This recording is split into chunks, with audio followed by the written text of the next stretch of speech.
Here, an individual located in Seattle had hacked into an unsecure server that Capital One maintained and was able to access these records. And this is a unique situation in that we'd actually caught the person who was the perpetrator or the alleged perpetrator. The FBI arrested the individual and has brought charges against the individual.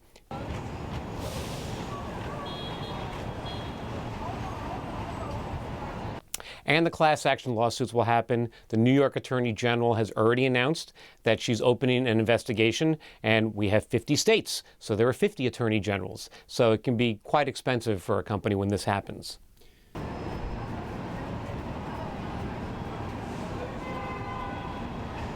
We're learning more about the breach. As between a company and their service provider, they will have a contract, which will determine who's liable.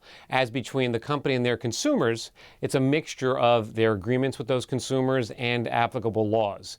And regulators will bring enforcement actions against companies that have security breaches for violating various laws.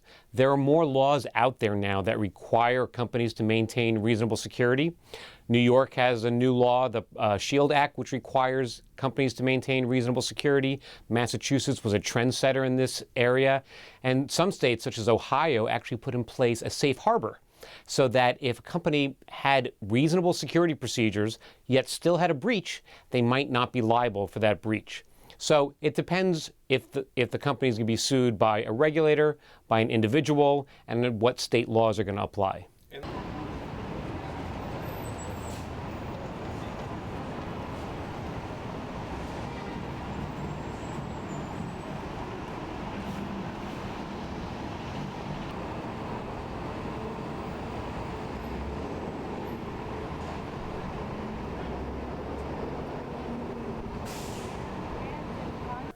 From the consumer's perspective, you certainly feel rather helpless, because if you want a credit card, if you want a mortgage, you're going to have to apply and you're going to have to share sensitive personal information. What you can say to a consumer about this is just be vigilant. Choose your service providers wisely and, ask questions. You're the consumer, so you should be critical of your service providers. If they're asking for certain information, ask why they need it. Maybe look at their privacy practices, look at their history. But again, consumers feel kind of helpless because to function in today's society, you need to provide this information to get certain products and services.